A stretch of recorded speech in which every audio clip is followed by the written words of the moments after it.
Ladies and gentlemen, hey, hi, how you doing? Welcome back to the channel. Thank you so much for stopping by. Yesterday, we obviously got our very first in-game look at Verdansk, returning here with Warzone and Black Ops 6 Season 3. We got a little fly-through of the map with the updated POIs, the updated graphics and everything, with the developers, Beanox and Raven, talking about some of the changes that they've made for this map.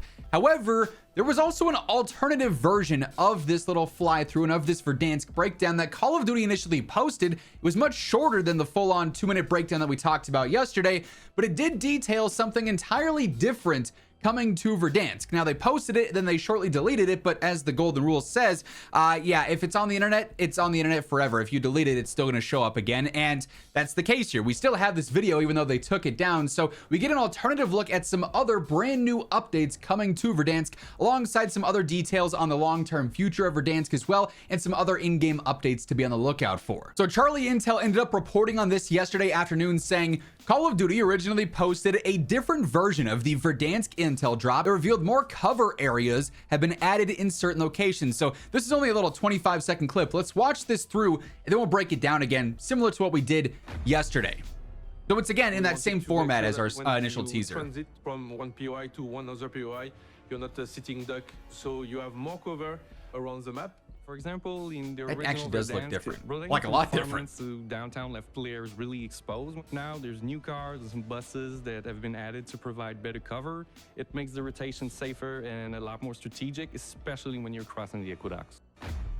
So essentially what they've done is actually address a pretty significant concern with Verdansk dating back to when we had this map originally, right? So a big thing with certain areas of Verdansk is that, yes, while it is a very dense map in terms of POIs and buildings, I mean, like looking at downtown here, it's pretty crazy how many different buildings you have. And this is similar across the map, but you also have areas, particularly on like the right side of the map, from farmland to, you know, quarry and areas like that, prison, where there's also a lot of open space. You also have the riverbeds as well that are wide open with very little cover, and oftentimes back in original Verdansk gameplay, you'd get stuck in one of those areas and it's like, well, this is just me dead because I have nothing out here. You know, I'm just in no man's land, and you could have end circles out there where it's real awkward. You could just have engagements out there where it's real awkward. So what they've actually done is, while yes, Verdansk 1-to-1 being recreated is not necessarily the full story here, they've updated a lot of things with this. It's not exactly the 1-to-1 version of Verdansk from back in the day. While every single building is still here from like what we had before, they've added new ascenders, they've added things like this to change things up, ideally for that quality of life. So we can see when we go through, there are new instances of updates that you can spot. For instance, on this Capitol building, multiple zip lines that weren't initially there, at least from my recollection, one on the back side to get up to this rooftop, one on the front as well. Obviously, we've had zip lines like on this center building here, we've had zip lines on the you know, larger building here as well, but this Capitol building, to my recollection, didn't have multiple on it, so you can actually access that roof a bit easier now. So that's a big deal. But also now you'll see there's more cover in these roadways where there previously wasn't. These were just wide open areas where you just have to cross over, and if someone was in a power position, well, that's just GG, go next. You're not winning that fight if somebody's out in cover and you have to cross this open area. So offering more competitive engagements in areas like this, I think ultimately is going to be really interesting. Not only does it slightly change things up in these specific areas in terms of how you navigate, but it just makes the engagements more you know, complex, which I think is always cool. Obviously, a lot of these things are going to be super small. Like, yes, they're adding some barriers to a road, or as we go throughout this, we'll see tipped over cars or crashed buses placed in areas just simply to provide you an option to rotate to. If you got to go across a wide open field here, point A to point B, you can divert a little bit and get more cover. You can see it seems like there's a few more of these little shacks and whatnot, maybe some rocks here. Obviously, this is still the general farmland layout here. Like, I vividly remember going from these barns and rotating down. Like, we had this barn up here where you had to go through and input the code and everything, but then rotating down, very open field, not much cover to you know, deal with. You actually are going to be able to utilize things a little bit more, whether it's hay bales or rocks or whatever else. And then particularly, I think this is where it's going to shine the most ultimately, is like these riverbeds, right, where these were wide open areas. If you got caught crossing in these, it was awful because you had nothing to fight back with. You just had to hope you could hit a quick shot and knock the enemies or push them away from you. But now they've added this debris in a sense where there's cars and there's buses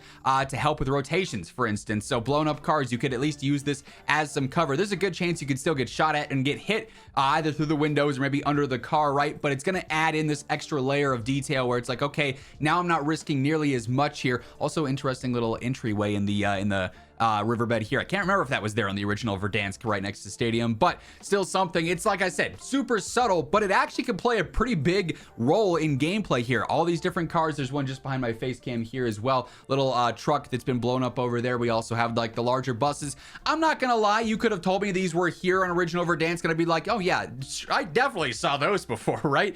But it is still something at the end of the day that is going to be very different on Verdansk, you know, for these specific fights and for these specific situations, whether it be little roadblocks like this, blown up buses, blown up cars. So an interesting little change that, like I said, they initially posted and then completely took it back and said, oh wait, y'all weren't supposed to see that. I'm not sure if they're going to reveal this video again in like a few days time with another trailer or something, or if it just wasn't meant to be posted. It was an alternate version of this promo that they did that they decided against. They just wanted to, you know, go back into the more nostalgic based trailer there. But nonetheless, Verdansk, while yes, the general layout, the buildings and whatnot are going to be essentially one-to-one, the full layout and certain details of this map are going to be brand new for this recreation here, launching with Season 3. And we also got some other interesting details from the Ghost of Hope, who we've been talking about a lot lately. As we go through these and some other updates to look out for here in the near future, just a quick reminder, if you are new to the channel, every single day I got you guys covered with all things going on in COD. Obviously, this upcoming week's going to be pretty big in terms of other reveals. We're still waiting on the roadmap, more trailers, anti-cheat blogs. So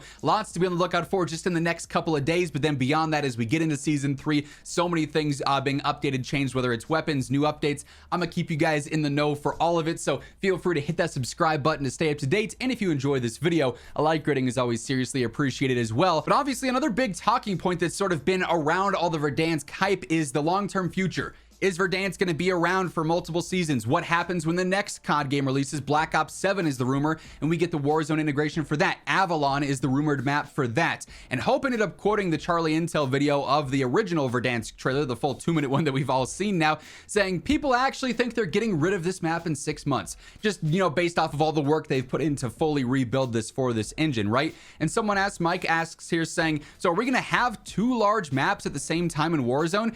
Insinuating we'd be having Avalon and Verdansk as a rotational thing, and Hope simply says not until old gen gets dropped. And he actually replied this on a couple of different tweets, so pretty confident in this response that old gen is the main reason that we're going to see these limitations on map rotations for Call of Duty. Obviously with Avalon being that rumored Black Ops 7 map, that would in theory mean that, you know, for Season 1 potentially of Black Ops 7 in, let's say, early December, we could see that replace Verdansk if Avalon's going to be that brand new map. So either Avalon could be getting delayed, or it just might not happen, as other reports have said, for Warzone, and instead it's shifted over to that Zombies Outbreak style map for Black Ops 7 instead, and Verdansk is here for the long run, you know, throughout seasons 4, 5, 6 of Black Ops 6, but then also all throughout COD 2025 as well, which would be interesting to see, considering it's currently being reported that Black Ops 7 COD 2025 is still going to be on old gen, and we won't see another upgrade potentially until Call of Duty 2026 or COD 2027. So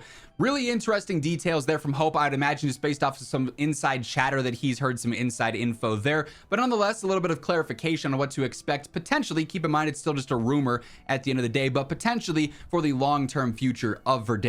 And then funny enough, as I was in the middle of recording this video, they're like 3 for 3 on days in a row where they drop some news when I'm in the midst of editing or recording, right? But initially on the Trello board for Black Ops 6 and Warzone, they had just posted a new tab saying that they had a fix scheduled for the broken patch notes from a few days back with the belt fed mod in Black Ops 6 and Warzone. They made some buffs to it that didn't actually go live, as we previously talked about. But now COD Updates did post saying for Black Ops 6 and Warzone, a new update is now live. A fix has been deployed to address an issue that prevented some weapon tuning changes planned for the belt fed attachment from behaving as expected. So now with that, these full patch notes for the belt fed updates back from March 14th that didn't accurately get pushed live, increasing the number of rounds fired needed to overheat, then also the overheating dissipating more quickly, that should all be fully applied now in game, if of course this update ended up working right. But yeah, just funny timing with that I wanted to keep you guys in the loop with, as well as we'd previously discussed this being broken. But yeah, more and more Verdansk details are surfacing by the day. We've got even more reveals inbound for multiplayer, presumably more zombie stuff as well, the global content like the battle pass and the weapons. So more to be on the lookout for here in the very short term. I'll be keeping you guys updated with everything you need to know, so be sure to hit that subscribe button so you never miss another video. And if you enjoyed this one, a like rating on your way out would be really appreciated. But once again, thank you so much for tuning in. And until next time, take it easy. Have an awesome rest of your day. And I'll catch you later. Peace out.